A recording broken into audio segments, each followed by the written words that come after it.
live out in the community. We are at City Hall for DKI Town Hall. Meeting tonight, we're about to get started here shortly, but I want to make sure that we get started from the top. A lot of work going on, a lot of impact work, a lot of pushback from the work that's going on. So it's important for us to have this town hall. It's a lot of noise, there's a lot of people in the building, but we'll do our best to make sure that we center on the community folks, highlight some of the work that's going on. We'll hear from some speakers, besides the kick us off, other folks in DKI. So again, we'll be getting started very shortly here, about a minute and a half or so away. We'll get started to push out today's town hall meeting for the Greenkeeper Initiative. We are here in City Hall in San Francisco at the North Night Room. So we're excited. The space is packed. A lot of amazing folks are here. You guys will hear about a lot of the work that's happening, how it's impacting the community, and all of the things that's taking place. So we go ahead and turn it over. Dr. Sai.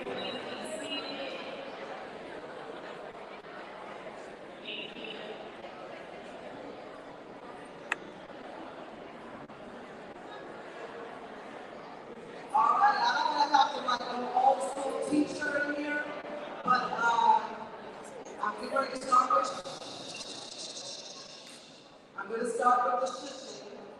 Then I'm going to start doing like I used to do my son. I'm going to get you down to 5. I'm going to tell you what happens in 5.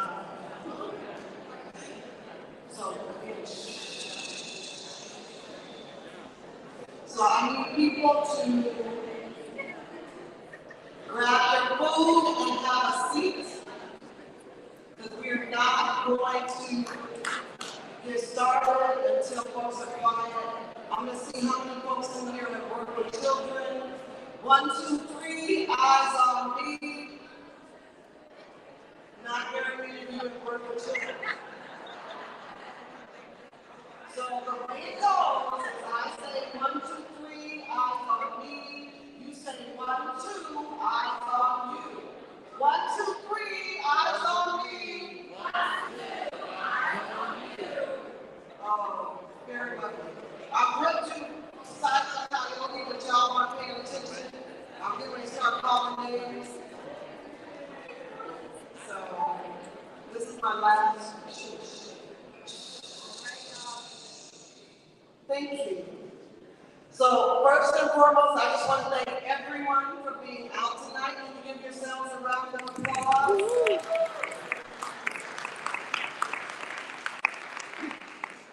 I'm going to get ready to kick the program off. My name is Cheryl Davis. I'm the director of the San Francisco Human Rights Commission, which is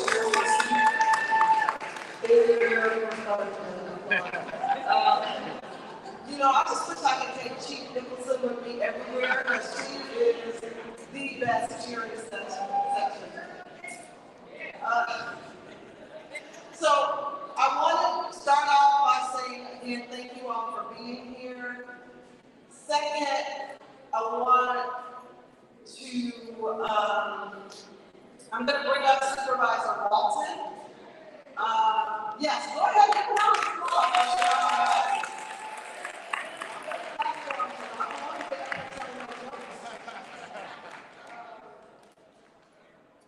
I'm really grateful for the other departments that are here with us tonight. The Dreamkeeper Initiative is a collective, collaborative effort, and I want to thank Supervisor Walton especially, because he goes to bat, he fights hard for the Dreamkeeper Initiative. He understands and realizes that, and I'm going to do this one more time because I'm about to say some really important stuff that I want y'all to understand and get. So, I want people to really understand what Mayor Breed and Supervisor Walton did 3 years ago, when everyone across the nation was like, we need to have a racial reckoning, we need to invest in Black people, we need to make a financial commitment. The city and county of San Francisco, under the leadership of Mayor London Breed and at that time President of the Board of Supervisors Shamann Walton, put their money, put the city's money, put the investments where the talk was, and actually delivered on the promises that have been made, not just in the last 3 years, but I would say since 40 acres under you. right? And that is no small task to do. And if we are honest, and I think Supervisor Walton said this the other day, Dreamkeeper Initiative has been under a level of scrutiny that I don't know, I would say personally, that I don't think has happened to other initiatives and programs that have run out of the city and county of San Francisco. And in so doing, the pressure on Mayor Breed and Supervisor Walton to justify doing a program that is morally and ethically right became you are only looking out for Black people, which, let's be very clear, the Dreamkeeper Initiative has some intentionality, but it is not exclusively Black people. So everything that will be shared here has benefited more than just Black folks, financially and in terms of social justice and opportunities that have happened. So I want to be clear about that. But all of these departments meet every month. They go over data, they talk about what they're doing. What you will see tonight in terms of a shared vision is something that has been consistent from the beginning. So I want to thank the departments, I want to thank the staff, but I also want to thank the community that showed up, because community is critical to holding us accountable. So thank you all for doing this. I could go on and on, but I want to bring up Supervisor Walton. There are a couple things I want to make sure that folks do. When we started this initiative, we asked everybody for community input. The whole design was based on community. In the room, there are 3 sets of the same thing. So along the side wall, the back wall, and to the left. Please do not leave here tonight without viewing at least one set of these and giving feedback on where the money is, what you think about what's happening, what you would say for the next go-round of this work. And then I also just want to recognize and shout out, there are a group of students here from the University of San Francisco.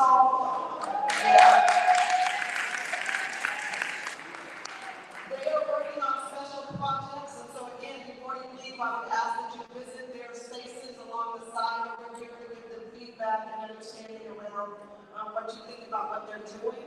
And I just want to say, I told some other folks this, I'm going to say it again, because this is how I was raised. When I was growing up, my mother told me, I need you to be prepared for life, and I need you to be prepared for the reality that the world is not fair.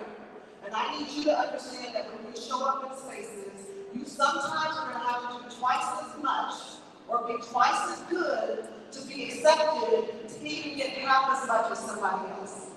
And I would argue that the Dreamkeeper Initiative has done a lot of work that we have not expected or asked of other programs to do, and they have received a lot of scrutiny. And I want to thank the departments for working with us and going through that. I want to give a huge shout out to Dr. Saida Birch for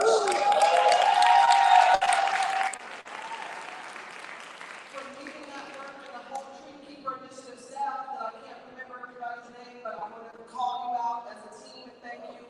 And to all the grantees who have gone through sunshine, who have gone through being flooded with emails and criticism for the work that you are doing, I just want to thank you all for doing that, and I want to thank Supervisor Walton again and Mayor Breed for their vision. And please give it up for Shamann Walton.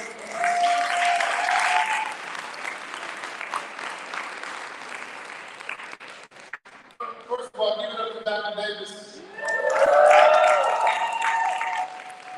would not be able to execute the work of the Dreamkeeper Initiative if it was not for Dr. Davis, if it was not for the Human Rights Commission, of course, Dr. Birch, and the rest of our city departments here in San Francisco. But I want to start off by saying, Black people can't have nothing. And if it wasn't kids in here, I would say that differently.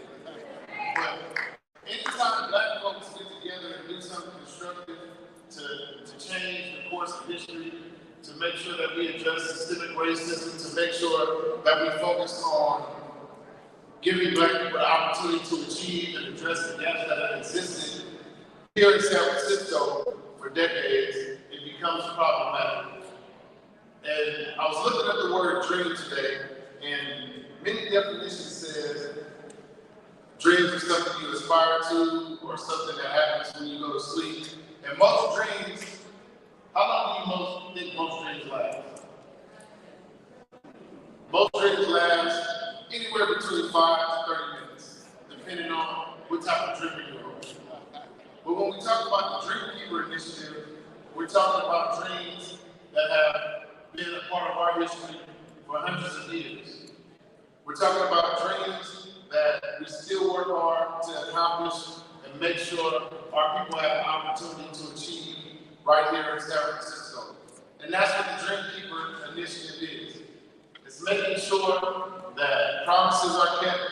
It's making sure that the dreams of people that look like me here in the city have the opportunity to achieve success, address inequities, and make sure that Black folks who've been pushed out of this city and people of color who've been pushed out of this city have not only an opportunity to stay, but an opportunity to thrive while they're here.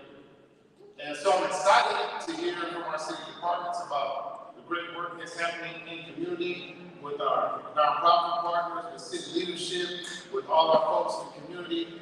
But I want to just state a couple of facts. One, the Drink Keeper Initiative is the most scrutinized initiative in the history of the city and county of San Francisco. The Controller's Office, the level of scrutiny they provide, the level of scrutiny our city departments provide is 100% different than we've seen historically. I'm okay with it because I want to make sure that every I is dotted and every T is crossed so that nobody can say that Black folks are not doing it because of folks.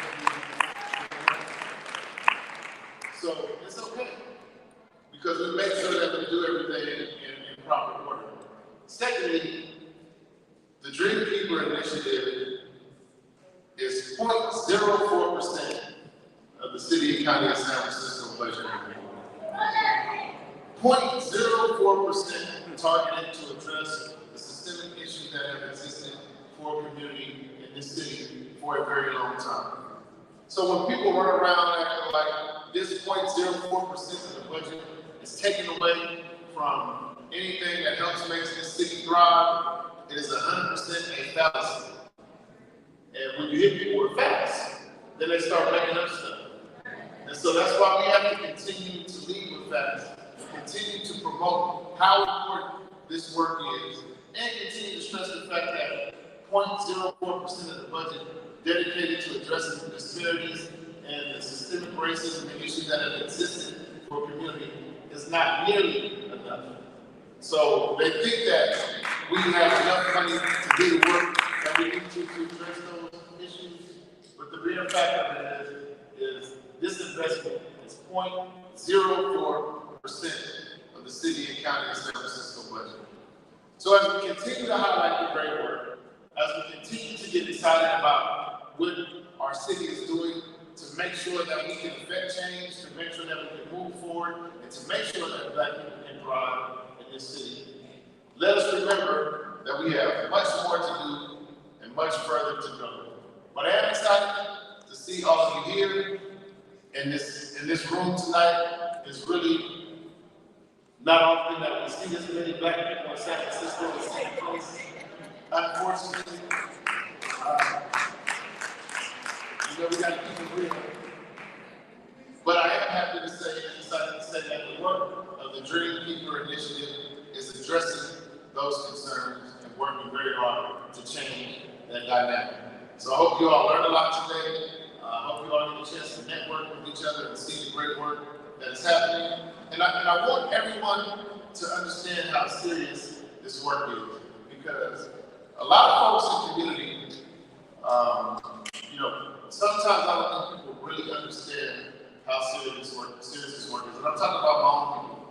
I'm talking about, the fact that unless we stick together and stay like a fist, unless we quit fighting each other, because this person got that and that person got that, and learn to understand that we need to put all our resources, all our programs, all our opportunities together, we will continue to have issues. We got something good with the Dream Keeper Initiative. So let's celebrate and work to be in unison and do this work in unity, because this is an investment that has been made in the last couple of years, and there are no guarantees. There are no guarantees that opportunities like this can certain leadership changes happen. So you must remember to do the work and make sure that every dollar, every penny is used to lead to a successful outcome for the community that we serve. Thank you.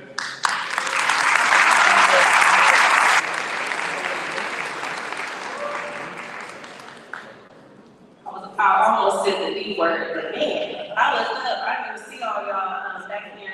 Good evening. Oh, good evening.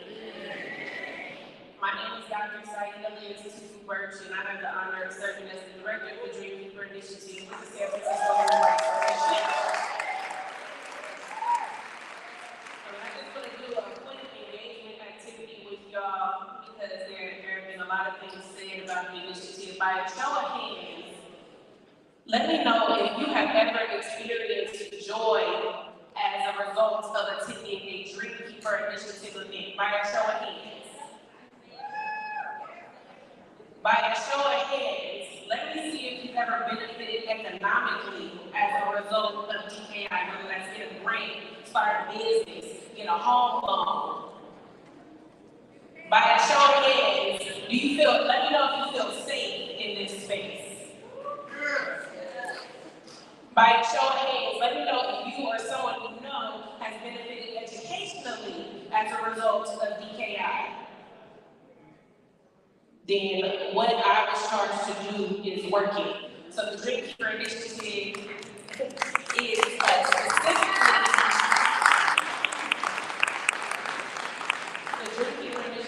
specifically in place so Black San Franciscans can experience joy and feelings of safety, can advance educationally and economically, and can feel holistically healthy and thrive in the city. Now, for those of you who know me, know that I am unapologetically Black and Samoan, but in this role, I am charged with making sure that Black folks can thrive here in San Francisco, can imagine the future here in San Francisco, and are leaders in the future in San Francisco. And I know that because unless Black folks experience liberation, then none of us will be free. And so what you're going to experience today or see today are presentations from our departmental partners. So I definitely want to thank the 12 departments who have administered Dreamkeeper funding. I want to thank the Dreamkeeper team at the Human Rights Commission. And if you work directly with the Dreamkeeper Initiative as a part of the city and county of San Francisco, can you just raise your hand so we can acknowledge you? There are about 30 or so city and county staff, so thank you to Lila, Pearl, Stephanie, Bennett, James, Chickenla, who are directly at the HRC, thank you. And I just want to give a few instructions so that we can manage the Q&A. Each of you, when you register or check in, you should have received a note card. On that note card, you want to write your question. If you have a question for the department, we want to get to as many questions as we can, but we're going to keep the presentations going so we can participate in the engagement activity. If you have a question for a department, we are asking that you write the department name on that note card, and whatever your question is, you can hold it up in the air. I will have team members who walk around and collect those questions, and we'll ask at different points of the presentations. The departments were asked to share their budget information for DKI, their programmatic investments, like the grants that they made, and then what their impact was over the last 3 years. And so in this order, we're going to hear first from the Office of Economic and Workforce Development, and then the Mayor's Office of Housing and Community Development, and then I will be back to share more about what the HRC is doing by way of our investments. Thank you.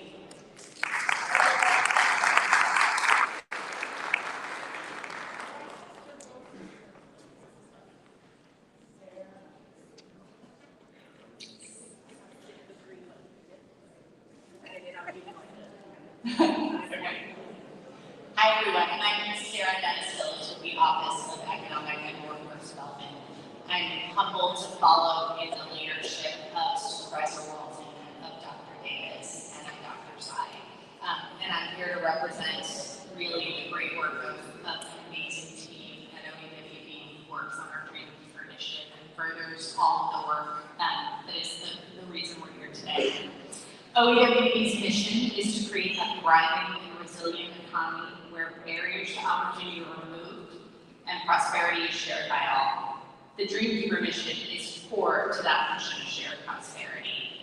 And since it launched in 2021, it has allowed OEWB to expand its impact on San Francisco's Black residents. We're energized to partner with the Human Rights Commission in administering Dreamkeeper Initiative funding and investing directly in San Francisco's Black communities.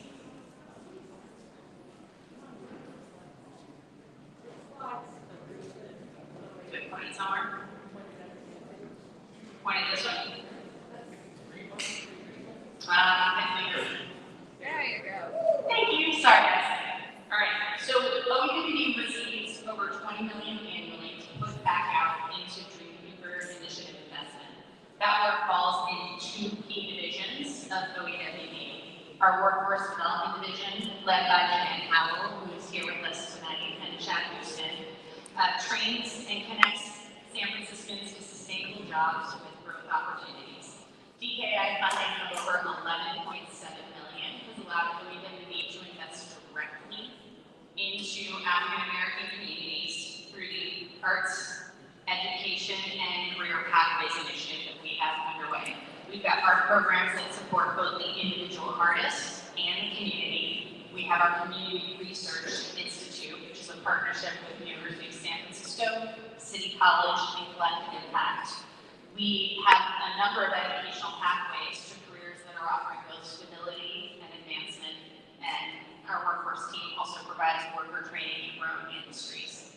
The other division where most of the heavy lift of this work falls is our Community Economic Development Division, or CED, which is led by Deanna Ponce-Leon, who's also here with us tonight. CED provides programming that spans economic mobility, education, enrichment, and career development.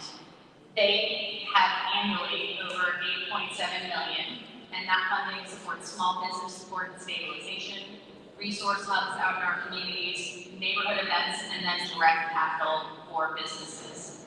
And beyond this DKI funding, over $20 million you see on the slide, our office OEWD invests over another $11 million annually to support economic and workforce development programs in the San Francisco Black community. We're doing that either through programs that prioritize Black residents or services performed by Black-led organizations who serve the Black community.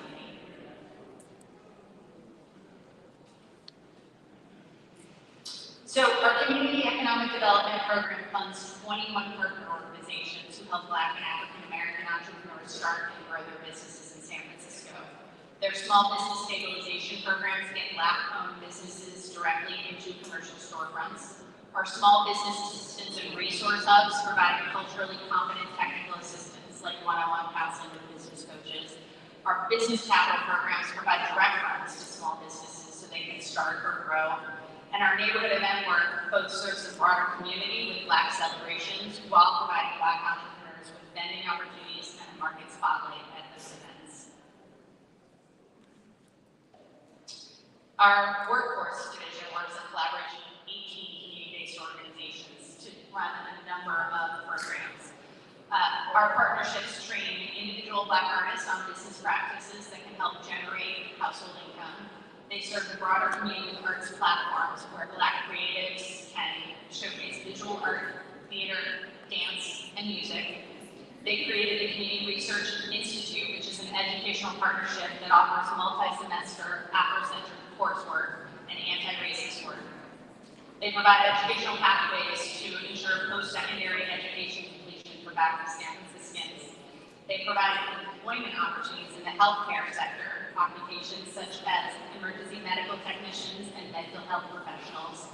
And then we have a typo on the last category that's meant to say industries of opportunity. And that's where we provide sector trainings to competitive industries such as African American healthcare, cannabis, early childcare education, hospitality, K-12 education, and peer counseling.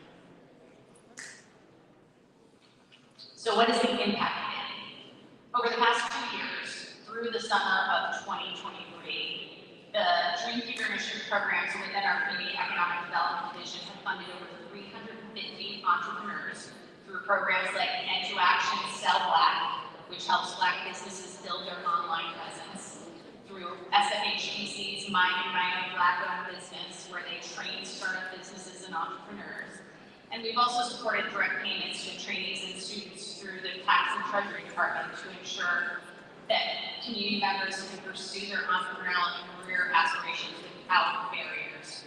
We've also funded over 200 DKI events, like a senior moment that just happened last month, to elevate Black culture, attract people to historic Black neighborhoods, and provide a venue for Black entrepreneurs. And we've helped secure or extend 51 leases in storefronts to ensure and grow the physical presence of Black-owned business, with beneficiaries like What's the Scoop Ice Cream Shop, Gumbo Social, and the numerous entrepreneurs selling it in the Black and the Fillmore. Our workforce program data for years 2021 through 2023 shows over 300 occupational skill training completions, with 198 of those trainings placed in permanent employment at an average of $24 an hour wage at starting in careers like medical, early childcare education, and hospitality, and over 640 individuals completed the program in arts, education, and enrichment programs. So here's where I say thank you. As a new addition to the city family, I'm here in humility, indebted to our partners at the Human Rights Commission, our CEOs who carry so much of this weight out to the community, and the Black communities that we're learning from every day. I'm also honored to be joined by our DKI and OEWB team. Tonight, here with us, we have Jerry Trotter, who did so much of the work pulling this presentation together.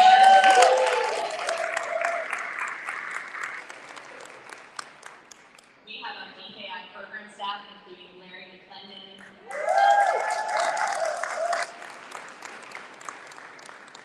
Evan Glenn, Alex Ankrum, Andre Salas, and Renata Jenkins, all our community economic development division. We also have Adrian Owens, Carmen Towler, Brett Lloyd Rodriguez, and Prince Lau here with us for our workforce division. And then, of course, our directors, Jeanette Howell and Chad Houston in the workforce division, and Deanna Fox with community economic development. Thank you.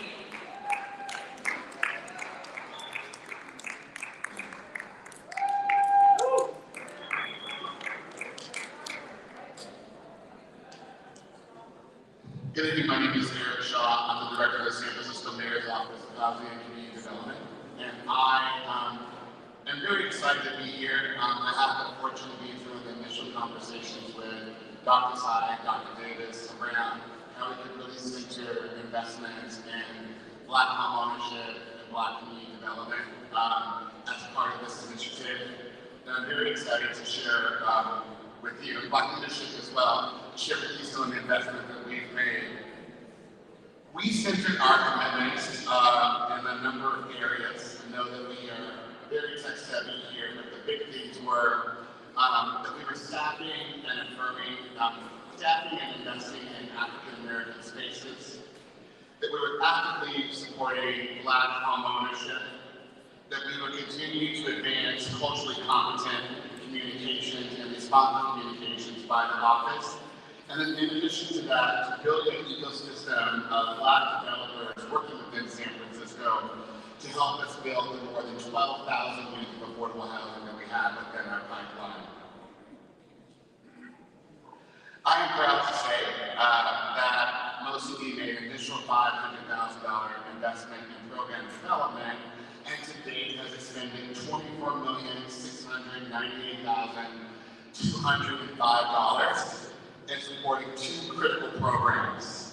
The first of which is considered now a national model, is the DKI Down Payment Assistance Program, known as DKI Town, which is $24,427,500 have been expended, along with an investment of $300,000 to support a community partner building capacity around counseling, pre-counseling, and post-purchase counseling, and providing direct support as part of this initiative.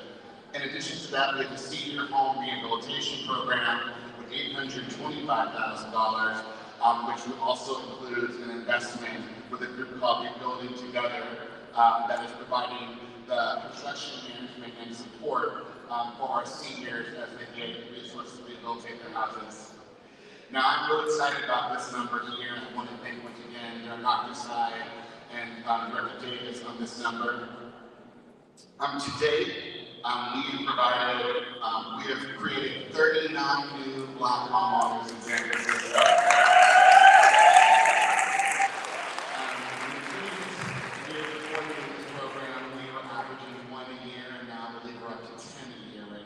It's a really amazing space.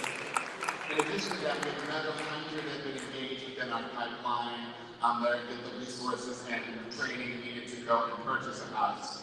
And since we've heard once again that once you buy a house, you still need some support. It's a really big purchase. We continue to work with those that bought the homes and with other partners, including real estate agents and mortgage brokers, to make sure folks are mind the P's, mind the Q's, at the systemic level and at the tenant level. And in addition to that, we continue to work right now with 3 senior home repairs being completed and 10 more undergoing rehab and 4 currently under review. We call that program roofs, ramps, and routers.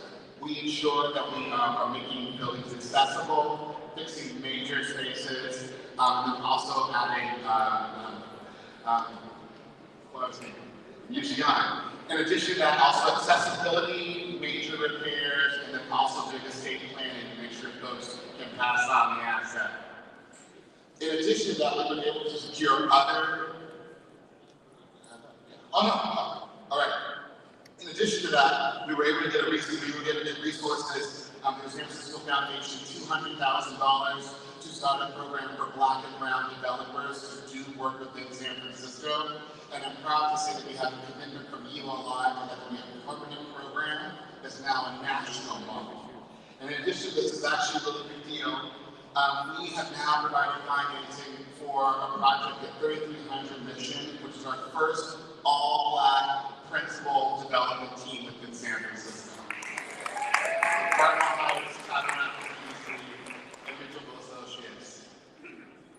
I want to thank the leadership, Director Davis, once again on this one. Some of you guys may have heard of this. My team, working with HRC, was able to issue a solicitation and identify an operator for the Fillmore Heritage Center. With the hope now that we would have the lease in place by next year, by March of next year, and begin programming and having operations within the upcoming years from there. We've also been able to support cultural preservation plans for the African American Arts and Cultural District and the Transgender Cultural District. And outside of that, our other resources outside of Dreamkeeper, we find 50 separate projects totaling about $9.9 million to the African American community. And so with that, we're leveraging our resources, we're seeing some goals, we're going to continue that work, and I want to thank you all for your leadership and participation. With that, I'm going to turn it back to Director.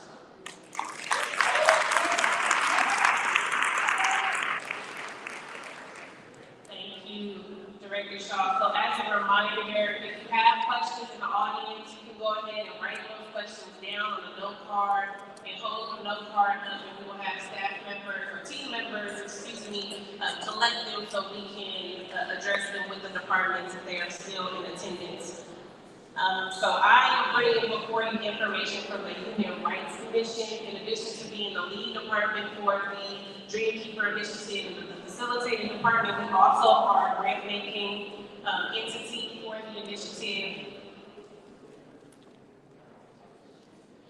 So in terms of the Human Rights Commission budget, we invest about $26 million over the last 3 years. And really excited to do that. Most of the work that we fund are the youth development work known as Brighter Futures, the narrative shift work, which we have a few of the narrative shift grantees in the room, capacity building, community innovations, which many of you can associate with the mini grants, and then also we invest in the Native Hawaiian Pacific Islander grants as a part of this work. Just a few photos of community and a testament to data isn't always numbers, but experiences. And so we thought it important to show the faces of DKI and the tremendous work that you do as community members and a testament to who is reflected in this room as well. So Brighter Futures is the bulk of the funding that we offer through the Human Rights Commission, which offers holistic work to work to youth and their families. And so I want to thank your Brighter Futures grantee. Can you just wave your hand? I want to thank y'all for the work that you do for our young folks and families. And this is everything. So Brighter Futures offers everything for families from meeting basic needs to getting to and through college. And so I definitely want to appreciate you all for that. You can see up there we have a few testimonies from those who wanted to share the impact of the Brighter Futures grantees. DKI is also, HRC is also responsible for facilitating capacity building funding. And so this is a $5 million investment in ensuring organizations have the infrastructure that they need in order to operate, the staffing and the data infrastructure that they need in order to deliver services to community members, as well as offering strategic planning services, financial planning and literacy, and marketing and communications work. So that is, because we want to make sure that the organizations that we invest in, all of you, are well equipped to be able to deliver the capital services that you do for the initiative. As it relates to community innovation, this is a word cloud. So the community innovation work is facilitated by two organizations primarily, which is Collective Impact and Hopeless Children's Network, which I want to thank both of those entities, Dr. April Silas at Hopeless Children's Network and her team, and Director James Angola at Collective Impact and his team. And I will be honest, they are the ones who pick up the phone when you need to take the babies to the football tournament, when you need a bill paid, when you want access to a mental health practitioner, when you need food at your table.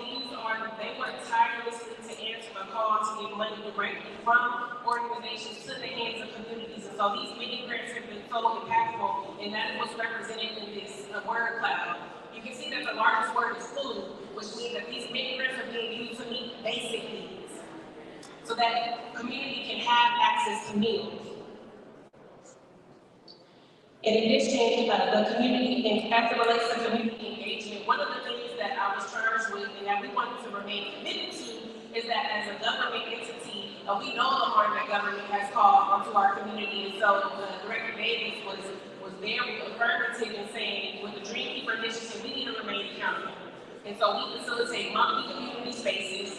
This is one of them where we meet community where you are. We have community office hours. You can follow us on Instagram, where our ultimate goal is to remain transparent. We know that it is a secret in government, however, we wanted to prove that to y'all. And we wanted to make sure that we're held accountable as government officials and representatives, and that you can count on us to respond, which is, in my opinion, the gold standard. If we are supposed to be public servants, we need to serve the public and serve them adequately. And so that's why we hold spaces such as this. And so with that, I want to remind everyone that if you have questions, if you have a sticker doc, you can go ahead. We're not going to do that now. We want to do it quietly because you have to leave. Please do make your selections. But who we have coming up next, we're going to hear from, in this order, the Department of Public Health, and the Department of Children, Youth, and their families, and then the San Francisco Arts Commission. Thank you. And for my talkative talkers in the back, if you could just whisper or not talk at all, that would be very appreciated. Because if we're talking in the family environment, I want to say y'all get this information, or that y'all can talk with the departments. So if we can't just refrain from talking or keep it down to a minimum, that would be appreciated.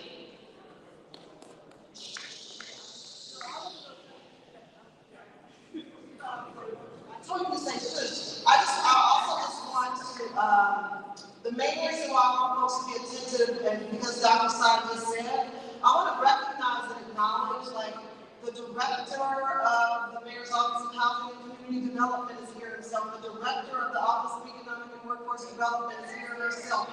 The director of the Department of Public Health is here. Like, I want folks to really understand and appreciate and value all the folks who have come out tonight that could have easily said, it is after 6 o'clock, I'm going to send somebody else. And they're not just here, their staff is here with them as well. So I want to recognize these 12 departments where the leadership has come out, but they are respectful of the people who have done the day-to-day work and are here to like celebrate and elevate that. So I see the director of HR is here as well. So I just want to give them the attention because we often say these people never show up. They showed up, and we should be like responsive to that in the house.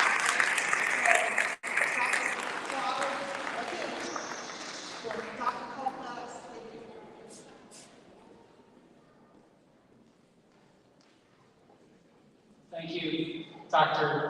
Davis and Dr. Sy. Good evening, everybody. It's great to be here. I wanted to thank Mayor Reed and Supervisor Walton for making this program a reality, and Director Davis and Dr. Sy for making sure that this actually happened. Because as we all know in city bureaucracy, there's a lot of good ideas, and a lot of those good ideas do not actually happen. There's a plan that sits on the shelf. And this is really happening. So I really want to thank HRC for your leadership and persistence in making sure we continue to do the right thing.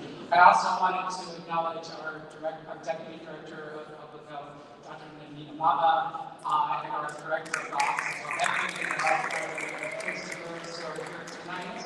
And also acknowledge other members of the health team who are doing a lot of work, including Paula Jones and Veronica Shepard, who sit in the hospital.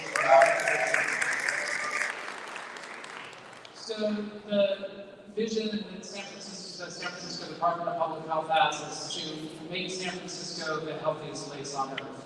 And we are not going to be able to do that until we succeed in addressing the health and wellness of Black African Americans in a more intentful, more measured, and in a more authentic way. I really am so happy that the Dreamkeepers Initiative work is helping us further that goal. So you can see on this, next slide. Oh, do I do this?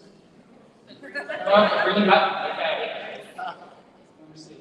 Oh, there we go. All right. So you can see on this slide the DKI funding allocated to the health department, approximately $15.5 million each year from 2021 through 23-24. The other thing that I did want to point out that is not shown on this slide is that within the health department, there are approximately $80 million a year that go directly to, additional $80 million a year that go directly to Black-led organizations. And then that also, we serve many Black African American patients, clients, depending on where the services are provided, including community health clinics, at Zuckerberg San Francisco General, and Laguna Honda Hospital. So this is an incredibly important part. This is incredibly important funding, and it's one part of the resources that we are dedicating. In terms of the DKI funding, about $43 billion has been allocated, and we're planning an additional $5.7 million. In terms of the work that has been done that is supported within DPH, I'm not going to read all these on the right, on your left of the slide, but you can see there's a wide variety of different interventions that have been developed, different services provided. This again is after lots of consultation with the community, with HRC, to make sure that we are not just talking about the vision or the intent, but we're actually executing on the work. You can see on the slide that we're providing different interventions, including addressing behavioral health needs, perinatal health and support, violence prevention interventions, and so forth. We have also work ordered much of the funding to other departments. This is because the vision and the alignment with what we were hearing and what HRC was hearing from community, those funds were better allocated to other departments. They are still related to health and wellness, and certainly, obviously, in very much in keeping with the Dreamkeeper initiative and priorities. So within our outcomes framework, just to reiterate that the outcome framework for DKI is that every Black person has access to culturally relevant social and emotional wellness options, and that there are brighter futures. And you can see the selected outcomes here, whether measured by people or household served, training, staff hire, and so forth. You can see a number of different interventions with very specific outcomes, including addressing issues of food insecurity, addressing children and families who are experiencing homelessness, street violence prevention, and then very important behavioral health interventions. So this is just a selection of what we continue to do, in our evaluation of these programs is ongoing. So thank you very much for your attention. Look forward to continuing partnerships, and I hope I have not gone over time. Thank you.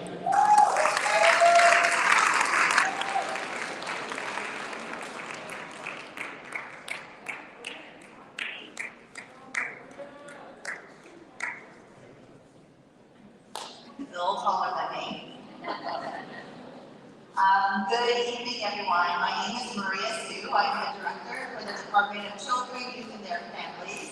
Thank you so much to Dr. Davis and Dr. Ty and, of course, Supervisor Walton and Mayor Breed for coming up with this vision, but then more importantly, for making it happen.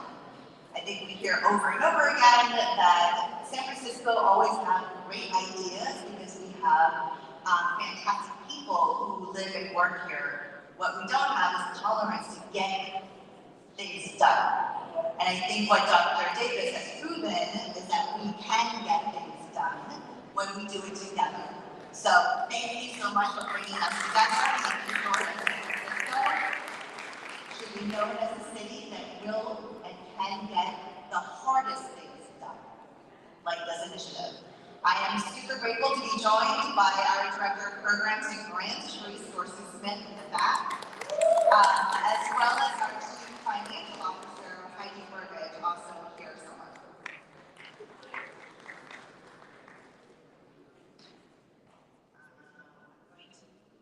Keep going. Okay. There you go. So once again, I'm super grateful to be a part of the DKI initiative. Over the last 3 years, DCYF has been honored to allocate almost over $13 million, to implement this initiative in our department. We use the funds to strengthen our investment in our African American Black communities by augmenting our existing nonprofit CBO partners, who I see many of our partners in this room today. Just for context, you will see that in the first year of the allocation of the funds, DCYF was able to allocate $10.6 million to our nonprofit agencies. Of that amount, $7 million comes from DCYF, $3.6 million come from the DKI initiative. We are blending our dollars. We're making money expand and do more. Year 2, we did the same. We had $11.6 million total funding, $7 million from DCYF, $4.2 million from DKI. Year 3, which is the year we're in, same thing, $11.3 million of funds going out in a blended strategy, not duplicating efforts, but expanding the work that we do already so that we can fully serve the community that Dr. Davis spoke about.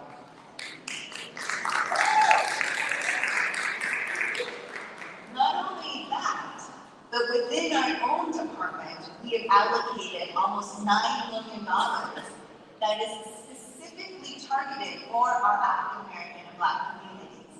These dollars goes into areas like educational supports, family empowerment, and mentorship. I think as Dr. Kolpak said, the goal of the Department of Public Health is to ensure that everyone in the city is healthy. The goal of DCYF is to ensure that everyone in the city grows up and really engage in the success and the thriving economy of our department, of our city. Sorry.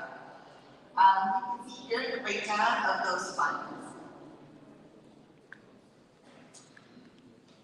These are all the agencies that our department partners with, and the way that we fund is to once again leverage what we currently allocate. What I do want to call your attention to is the diversity of funds. And I want to call attention to two things. One is the diversity of the funds, but then also the training component. I think Dr. Davis talked about how we need to ensure that all of our nonprofit agencies have the resources and the tools to be successful as a grant recipient within the city of San Francisco. So we partner with nonprofit consulting firms to provide training series to ensure that our CPOs have those resources.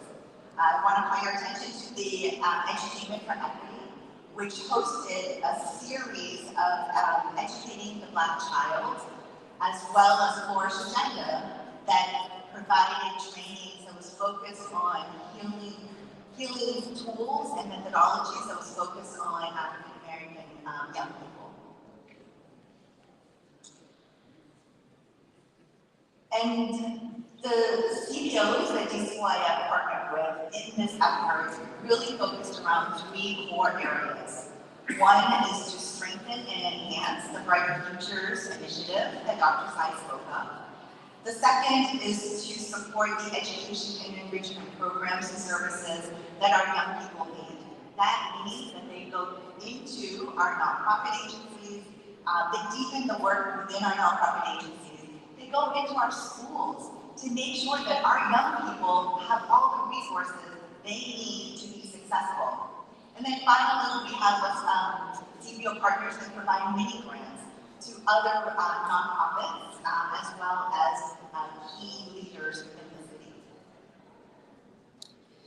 I know this is a very text-heavy slide. It's my last slide. I think, if anything, I just want to call your attention to the fact that we as a collective served and reached over 24,000 children, youth, young adults, and families in our city. We were able to do that because of you, because we were able to work together and make this effort possible.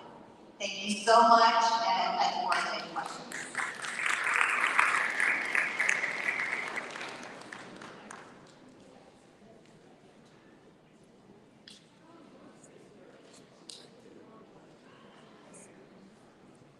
Good evening. I'm Denise Pate, the director of the Community Investments Program that's part of the San Francisco Arts Commission. And the DKI initiative is held by the Community Investments Program, and our job is grant making. So that's what we do, give money to artists. So it's also managed, this DKI cohort is managed by the program officer, Coco Duhan Kelly. She's here today. She does all the grant review now, talks to the applicants, does the technical assistance, and I also want to acknowledge our Deputy Director of Programs, Lex Lighthight. She's here also today. So our grant making is done through an equity lens, and we also fund the cultural centers, the city-owned cultural center. So our budget allocation. So far, we've distributed $5.3 million. And we also have another round, a recent round, where we actually distributed a total of 3.1. We had some carry forward from the previous year.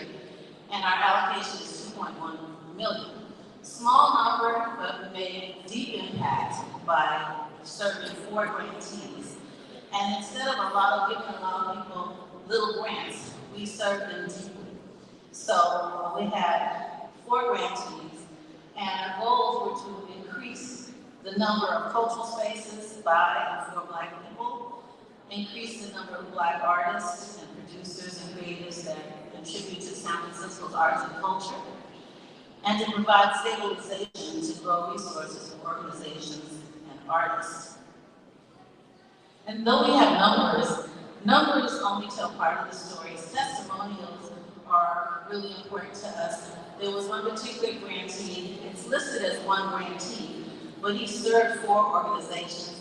Idris Akamor of Cultural Odyssey, and he's here today. one of the main purposes of the money was to support Black theater in San Francisco. And Mr. Acamore is the director and co-founder, founder of ATTAIN, which stands for African American Theater Alliance for Independence. And as part of that, he did re-granting most of the money to other organizations, 3 other organizations in Portland, in addition to Cultural Odyssey. But also, he provided that mentorship that is helpful for those grantees that included grant making, reporting, and technical assistance. And I was just teasing him today saying that he gets a gold star because he turns stuff in on time and correctly. So he gets that paperwork together, and the program officer said we should give him a cake. So we really like that when people turn stuff in on time. And of course, he worked with his grantees to be able to do that. So here's his testimonial here. Talked about the impact that the funding had on him. These were the organizations that were served by the funding: African American Cultural Center Complex, the African American Shakespeare Company, Cultural Odyssey, which was part of this ATTAIN, and San Francisco Bay Area Theater Company. Again, numbers tell part of the story. The best part is the testimonials. Margot Hall, who you also can see her as Mama Nancy on Blindspotting on the Stars Network, but she's also the director of Lorraine Hansberry Theater. We have a testimonial for her about how.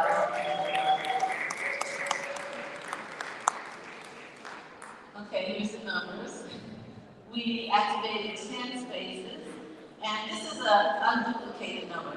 That's 10 spaces, but it doesn't say, there are many times the same space was used over again. Audience members were served, 10,000 audience members were served, 200 artists were hired, 100 mini grants, and that's just so far. We still have more money and more re-granting to do. We also, in terms of the mini grants, that doesn't include ATTAIN's mini grants that they distributed. We have Rodney Jackson, who's the director of San Francisco Bay Area Theater Company. The company was co-founded by 2 local San Francisco artists. I think I see Rodney back there. He went out on the road, Broadway star, and started a company. And then these are some of the other programs that we do where we work to outreach to the Black community. And thank you.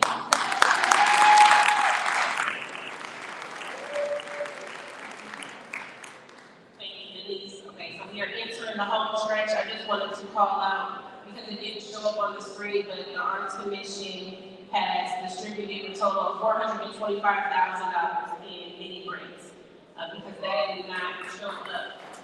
So we did receive a couple of questions from the audience, and I'm going to address the quick ones or the ones that have quick answers, and then we'll bring up the next set of departments. As it relates to DKI grants, and if they include Africans living in San Francisco, the answer is yes. DKI celebrates the diaspora, and so yes, you are eligible for funding. There is a question about where food is being served for youth over the winter break and when students can access these services. So if you are an organization that will be feeding our students over the winter break, can you raise your hand? So whoever asked that question can convict you. I see my ego over here from the heart, and I see somebody way in the back.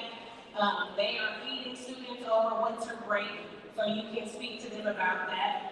There was another couple of feedback about seniors and the services to seniors. I am pleased to share that we just closed a procurement that prioritizes one of the service areas specific to seniors in serving our elders. So several $1 billion will be allocated to serving elders across the city.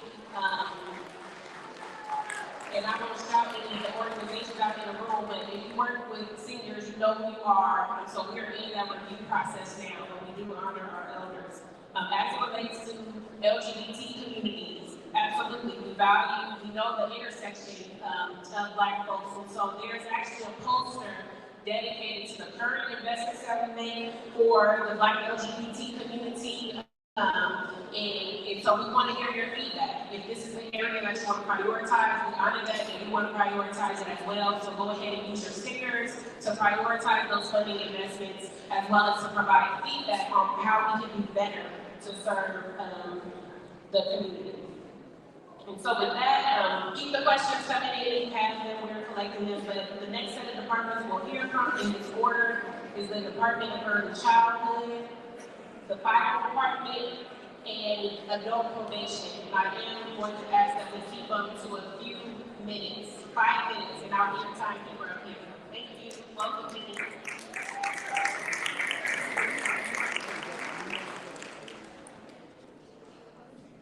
Greetings, good evening, everyone. I am Jenny Lamb, the Director of Policy, Communications, and Strategic Partnerships at the San Francisco Department of Early Childhood. Director Mesquita sends her regrets. She's traveling on business out of the region. And it is a true privilege to stand before you today to highlight the department's funding investments in the Dream Keepers Initiative. I want to thank Director Dr. Davis for her vision and Dr. Sy for those early conversations when I served as the education advisor to Mayor Breed.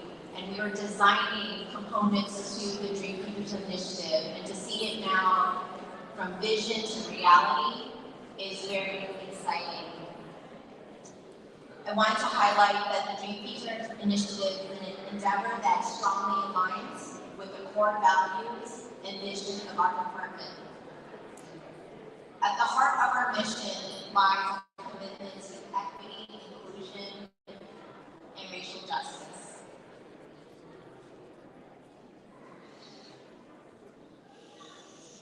As outlined in our strategic plan, we recognize that achieving true equity in early childhood requires intentional efforts to dismantle systemic barriers, historical injustices, and a collective journey towards a more equitable future. DC is thrilled to be a DKI partner along with our city colleagues, and the community. And I'd like to share highlights of our DKI investments. The Department of Early Childhood is one of the few city departments to annualize DKI funding.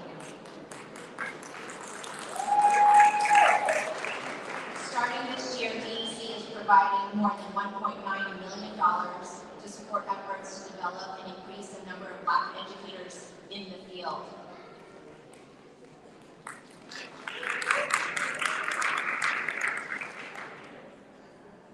I'm going to highlight a few of our programmatic investments, and that we know from our strategic plan as well as going into community how critical it is to have our students taught by educators who have the lived experience and the cultural experience in order to support them in their childhood and their development. The pipeline for Black early educators. We have now graduated 120 participants, 3 cohorts, including this current year, which is a total of 63 graduates in the previous 2 cohorts. I want to acknowledge our grantees for making this work happen.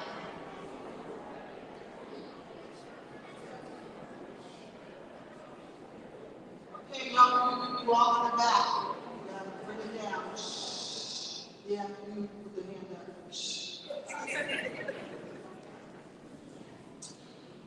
I want to also recognize that early educators, that we want this to be seen as a career pathway, a sustainable long-term career, and making the impact in our youngest residents in San Francisco and the childhood that they deserve in order to thrive in the city.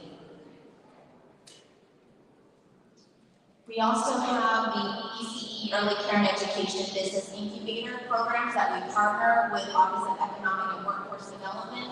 And that program is to start a home daycare business that includes a startup grant, business training, and coaching.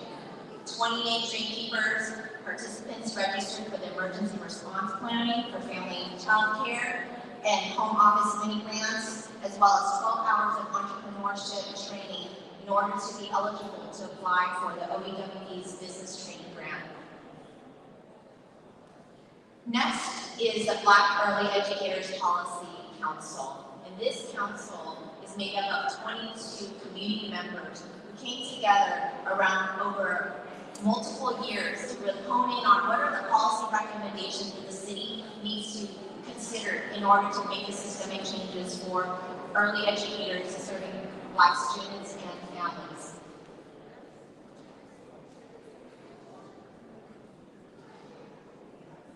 And lastly, around the facility grants of Black-owned BCE businesses, 7 educators have businesses concentrated in zip codes 94102, 94112, 94117, and 94124. And all ELS programs are eligible to apply for facilities funding an amount to set aside specifically for Black early educators.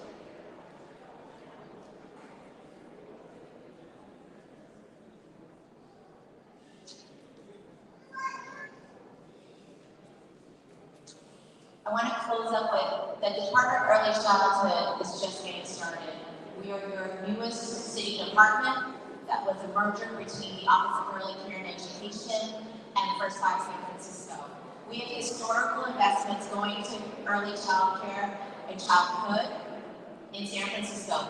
The largest investments per capita of 0 birth through 5 in any city municipality in the country. So we're going to address the long-term inequities of our Black and Brown Pacific Islander children of birth through 5. It will be the work here that's happening in this department, as well as collectively as a city. And what do we have to look forward to?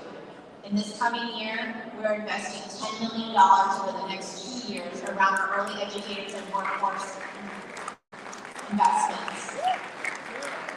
We already are investing in our second year $70 million every year in order to bring up living wages for our early educators and for women of color, particularly in this sector, to be recognized and be for their dignity and for the respect that early educators deserve.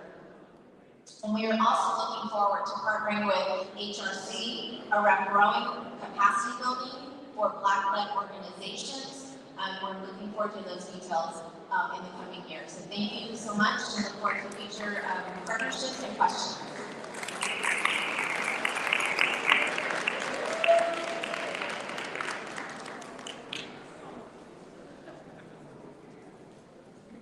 All right, y'all, I know y'all in the back want to hear this. This is the sexy part of the show. The fire department.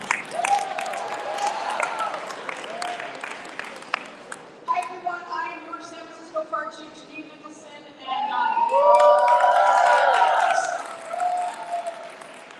so before I get into it, I just want to point out this photo up here. Not because I'm in it, but the man next to me, his name is Robert Demings. All the other young people are people we have hired through this DKI initiative. So that's so exciting. But Robert Demings was the president of the Black Firefighters Association in the 1980s, and he sued the fire department because it was about 99% white men. And so he's the reason that I became a firefighter. He opened that door for me. And so it's just important to pay it forward. And so that's what we've done with our program called City EMT. Thank you, Dr. Davis, for all your help with this and your partnership with this. So City EMT, what is it? It is a program for at-risk youth between the ages of 18 and 26. I know y'all are listening back here. I don't want to have to bring Dr. Davis up here to embarrass y'all. But she will. So City EMT, it is a program where folks can get an EMT license, but they also get wraparound services. They get trauma counseling, they get life coaching, they get financial literacy, they get health and hygiene, and they get paid. And the reason they get paid is because of our mayor. Mayor Breed said when she was wanting to do internships at City Hall, she said she still had to run around and make money. And she said she was DoorDash before DoorDash was ever invented. And so she didn't want these young people to have to do that. She wanted them to succeed. And so she paid them. And so once these young people got through this program, and I want to tell you that these young people passed the National Registry Test for EMT license at a rate of 90% on their first try. The national average is 70%. So these kids are doing it, these young people are doing it. And that's the money that we're getting from DKI, and it's changing lives, $545,000. We're also putting around $250,000 of our own general fund money into this program. But what does it do? Once these young people come out of that program, they get an opportunity to work for us in an internship on an ambulance. Because to get hired by us on an ambulance, they need 500 hours.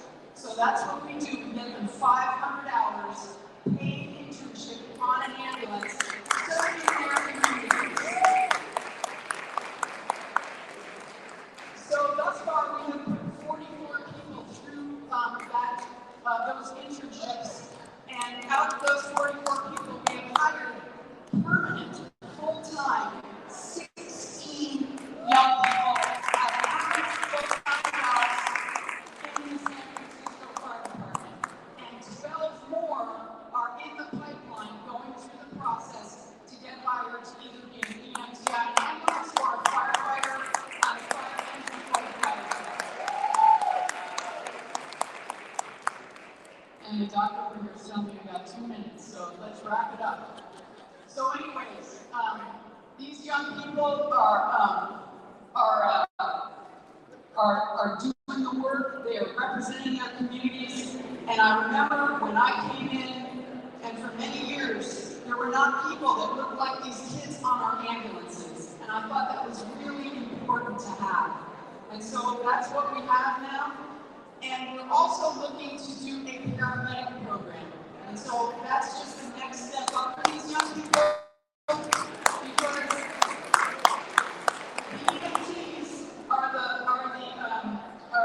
entry level. And so I want these people to be our leaders. And so let's figure out how to provide them with a paramedic program. So that's all I want to say. And I'm going to turn it over to my sister from adult probation. Come on down, guys.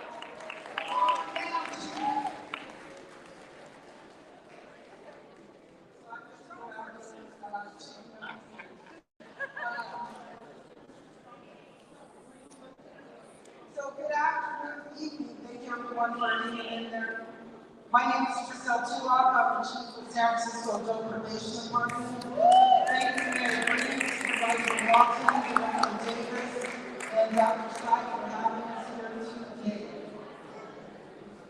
So at Adult Probation, we lead by service, equity, respect, and evidence. At Adult Probation, we awarded a grant to Westside Community Services to provide mental health programming and services to justice-involved persons through Westside Crisis Care and Positive Directions. The period of funding covers more than 2 years and is approximately $900,000. So first at Westside Crisis Care, our program is designed to provide culturally specific, low-barrier, community-based support and responsive care services with linkages to long-term behavioral health services for individuals receiving primary care services at Kaiser, Dignity Healthcare, and Center Health. Our DKI funding also is used to support recruitment, training, and development of BIPOC mental health care providers, providing culturally centered services and care. At our Positive Directions transitional housing, the impact from the services provided include 53 clients housed who were either in permanent housing, exited to other programs, or reunited with family. So, serving our community, beyond DKI funding, SFHRC is committed to investing in BIPOC community, and it's evidenced by our budget. And it's also evidenced by the fact that we award $11 million of our budget specifically to BIPOC-led organizations. Thank you.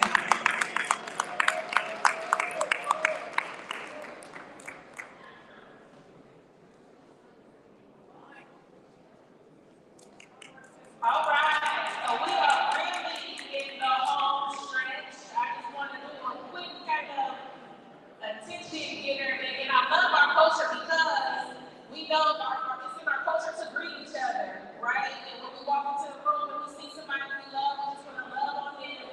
But the love has a magnifying effect and a multiplying effect. So when Corey or the folks in the back start talking, loving on each other, that spreads and it creates an echo in this room. So I'm going to ask if we can just hold out just for a moment for these last three presentations from our departments who will come in this order: the District Attorney's Office, Department of Human Resources, and then we are going to round it out with the Public Defender's Office. And then we're going to get into the engagement. I know our students at USF have been waiting patiently, so we want to make sure that we show them love as well, because we are leading with love tonight. So Tiffany, come on up.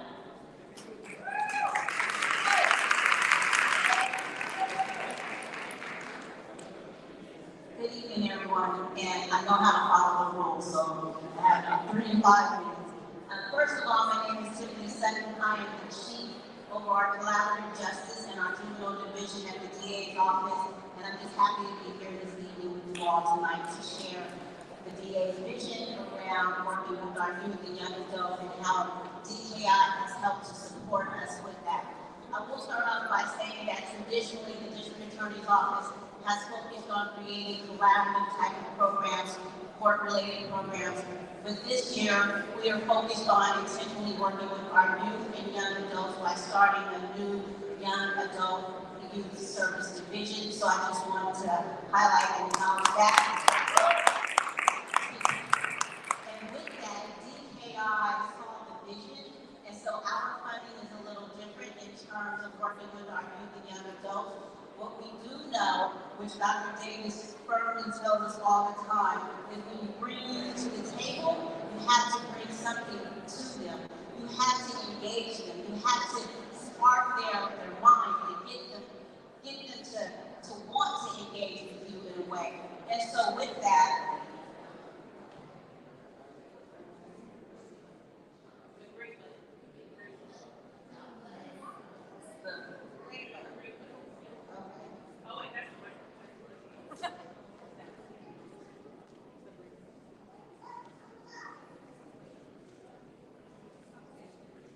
So with that, we have decided that we received $250,000 from DKI.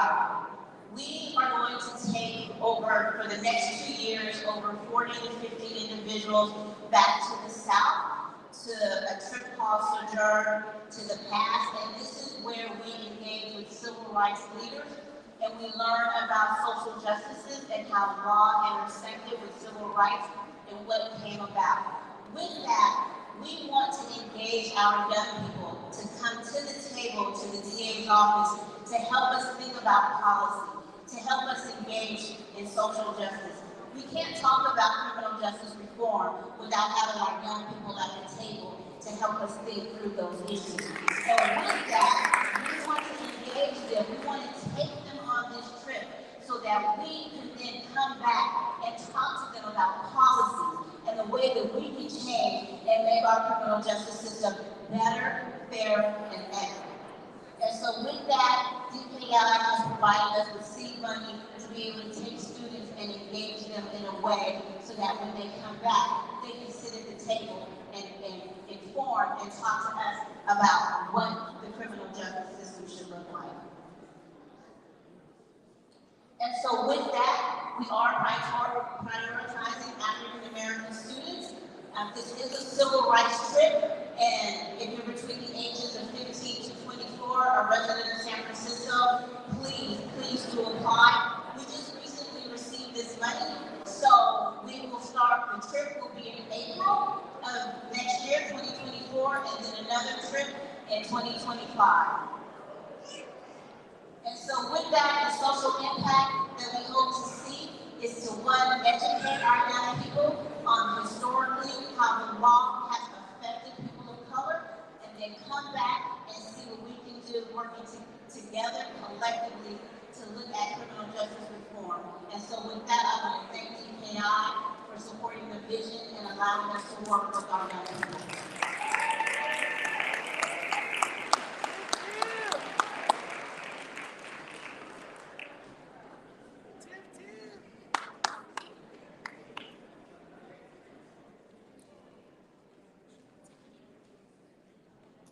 Hello, everybody. Thank you for hanging in there. My name is Caroline, and I'm your Human Resources Director.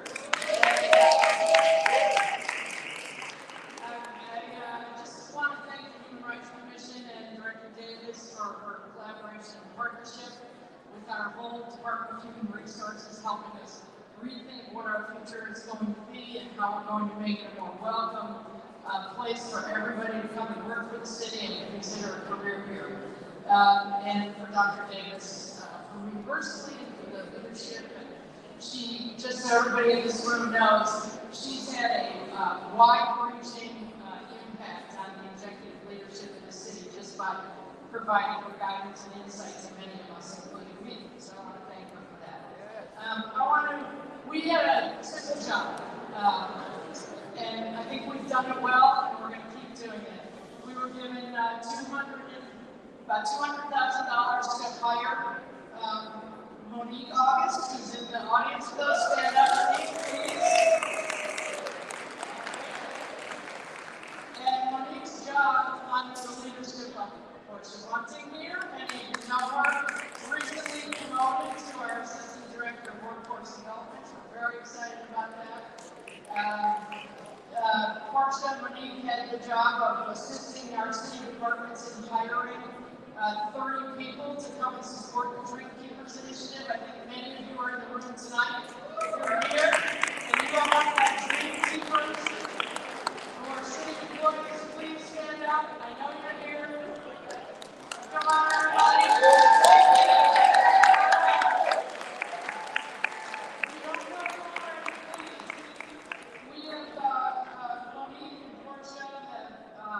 Helped to identify these employees and provided training, mentoring, career development support, and have generally led the effort. You don't see them, you're not going to see dollars on the streets, but within city government, in order for us to be able to realize something as ambitious as the Dream Keepers, we need a committed cadre of employees, and we've developed that. So we're really happy about our work. I do want to acknowledge Julia Maher, Director of Workforce Development, who is still here, who is a great job within our organization and willing to pay, and many of you know him. We have a very committed staff to the work, and we have another slide up there. The last point I want to make before I sit down and turn it over to our last speaker is that in working on the Dream Keepers, this has really helped to inform us and guide us in developing new strategies for effective employee support and supervision, and really including and centering equity training. We're planning to launch a new initiative in January of this year, resulting from our experiences with Dream Keepers. We want to thank Dream Keepers for really providing guidance that's going to impact all city employment, and to hopefully many of you who might be interested in being our future workforce. So thank you.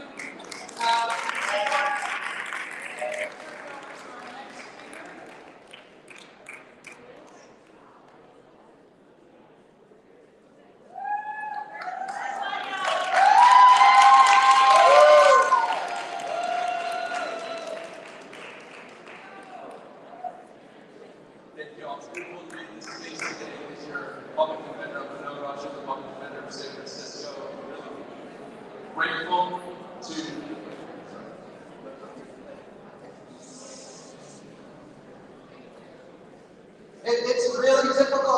last person up. So one last time, please, just one last time. I want to thank our public defender for being here. If we could just, he only has 3 minutes. We'll let him have 5. So just 5 minutes, 5 more minutes, okay? We got it? I only did that because you had told me to. So. Thank you, Dr. Davis, and thank you, Dr. Stein, for this beautiful opportunity. When you understand our vision, you understand why the Green Community is so important to the work that we do. Our vision is to fiercely defend individuals, confront state-sponsored violence, and advocate for community power. The values that guide us are love, compassion, courage, and excellence.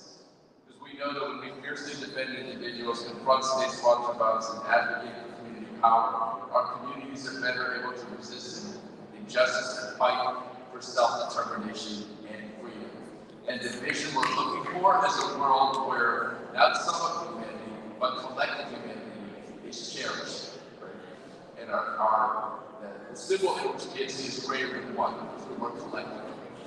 And when you understand our vision as a public defender's office, we know why having people in the office with the historical understanding and the cultural competence who look like some of the people we represent and people represent makes such a huge difference. And we're thrilled that the Dream Future Initiative has funded us. We've got about $100,000.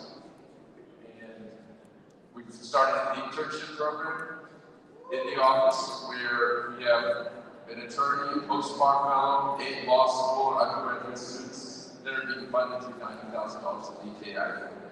We're also planning to break the school university pipeline by having criminal defense informational workshops to educate the next generation of public defenders. $10,000 for what we're doing is we're giving gift cards to people to come and get exposed to what happens in court, and exposed to all the different opportunities in our office, whether that's an attorney, paralegal, social worker, IT, investigator, clerical. There's so many different ways policy to contribute to the work that we're doing, and we're really excited to have that opportunity to provide to so many people who want to break into our field. Just as an example of some of the wonderful DKI fellows that we've seen, Isabella, right here in the middle, has started the Daring Defender series. If you go to YouTube and Google Daring Defender series, she started a podcast where I'm interviewing different people in the field, talking to them so we can understand all the different things that a public defender's office can do. Because we're really trying to break the mold for what a public defender's office can accomplish. We have Alex, who did a lot of research for the Racial Justice Act. This is groundbreaking legislation that's come forward to try to rectify so many of the racial injustices that happen in law, which we can both use the Racial Justice Act in correct cases to make sure racial biases affect the current proceedings, but also to undo wrongful convictions that happened in the past. So that's Alex. So we have Don, who's been a civil attorney, wants to get exposure to public defender work, so he's now working in our office. And has 4 case on class. I just met another intern this morning who's working on pre-trial release units, so she's meeting people in the jail and on Zoom to get the information vital to alleviate the family's anxiety and to hopefully get the judge's information they'll know to hopefully not incarcerate their clients for pre-trial unnecessarily. So these are the some things that we're doing. This is the end, this is the beginning. To me, DKI is one of the most beautiful initiatives in the history of this city. We want to see it keep on going. It's very committed to our vision for racial justice and our vision to end mass incarceration. Thank you.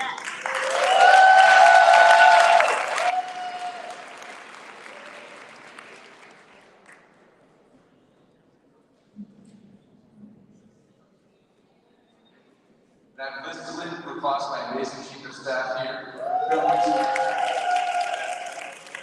The executive director of the management program is now my chief of staff here. So we still have some more internships available, so reach out to her if you know someone, an undergrad or a law student or a recent graduate who's interested in one of the internships.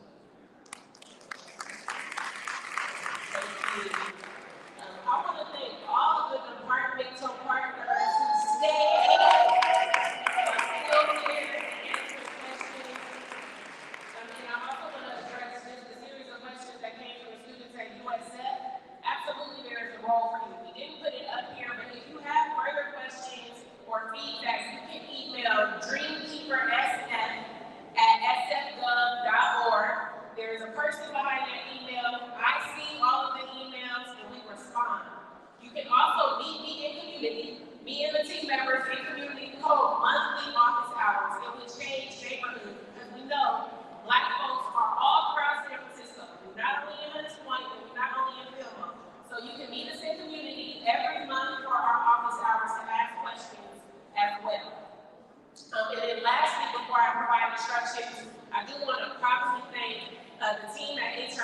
So Braille Milton, James Lockhart, Lila Vega, Stephanie Garcia, Sheila O'Malley, and Becky Ladocha, who keep me grounded and are in the day-to-day and help support and make this. I also want to thank Davies and Provider from the HRC, as well as Jessica Campo, who helped to organize this event.